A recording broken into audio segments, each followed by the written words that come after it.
Welcome to Section 9.3, Part 1. This is the 72nd session of the CISSP exam prep series. This part opens the ground floor of computer architecture, where every higher control eventually rests. In this session, we'll dig into the hardware and execution foundations of secure systems. We'll answer several questions.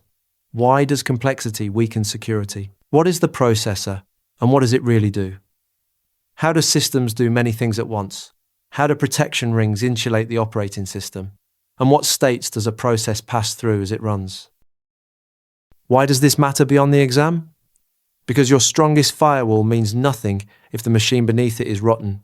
Picture a trading platform where every millisecond counts. If a flaw lets code jump from a user program straight into the operating system core, no perimeter control will save it. On the job, you have to reason about how the hardware and the operating system enforce boundaries.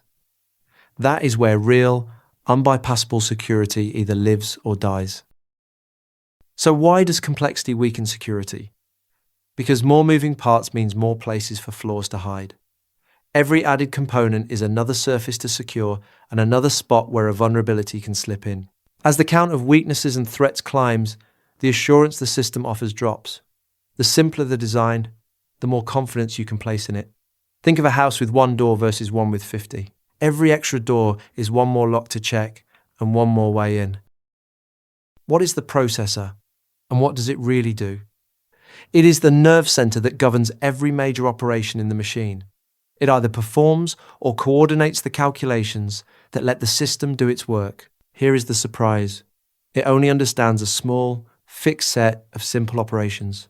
The operating system, compilers, and interpreters translate rich, high-level code down into those bare instructions. That narrow instruction set is deliberate because it lets the chip run at blazing speed. Think of a master conductor who knows only a handful of hand signals, yet directs a whole orchestra through them. How do systems do many things at once? Several distinct techniques share that goal, and the exam wants you to keep them apart.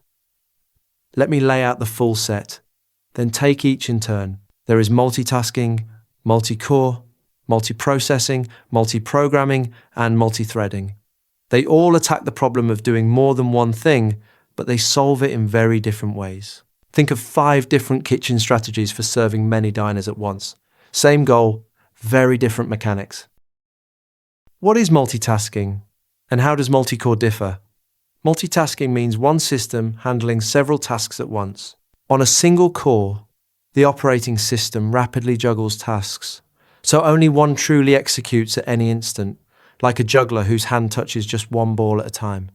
Multicore changes the game physically. A modern chip packs 2, 4, dozens, or even thousands of independent cores that genuinely run at the same moment. So multitasking is a clever illusion of parallelism, while multicore delivers the real thing. What separate multiprocessing, multiprogramming, and multithreading? Multiprocessing harnesses more than one processor to run a single multi-threaded application, and it may pin a given task to a specific core, which is called affinity. Multiprogramming batches several tasks on one processor, so when one pauses for a peripheral, the next steps in, cutting total time across the batch, even if any single job waits longer. Multithreading runs several tasks inside one process, where a thread is a self-contained stream of instructions. Because switching between threads costs far less than switching between whole processes, it is the more efficient choice. Think of one worker splitting attention across notes on a single project versus a full second worker joining in. How do protection rings insulate the operating system? They sort code into concentric rings by privilege, with the innermost ring holding the most power. Most modern systems use 4 rings, numbered 0 through 3. Ring 0 is the kernel, the part that stays resident in memory and can reach any resource.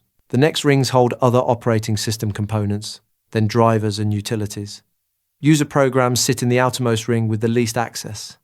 A process in an outer ring cannot just grab what it wants. It must ask a handler in a lower ring through a system call which checks its credentials first.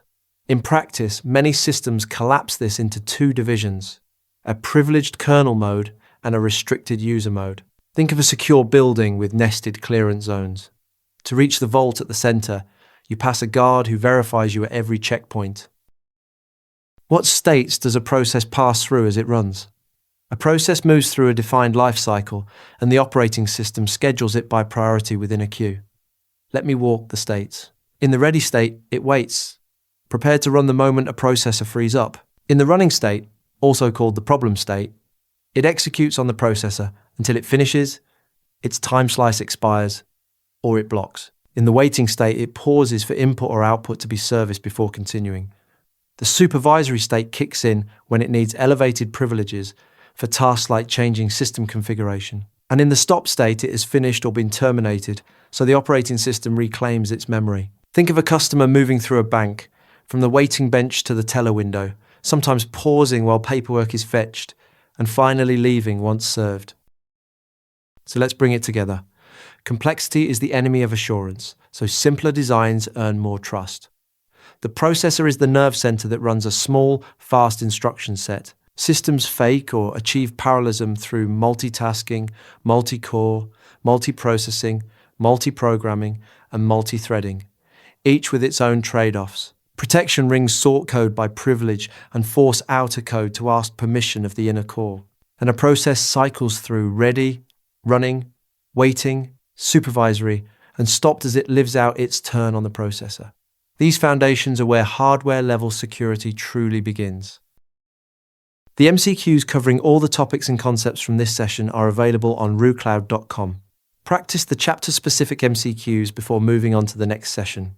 Thanks for watching. If you have any questions or feedback, post a comment below or email us. I will see you in the next session.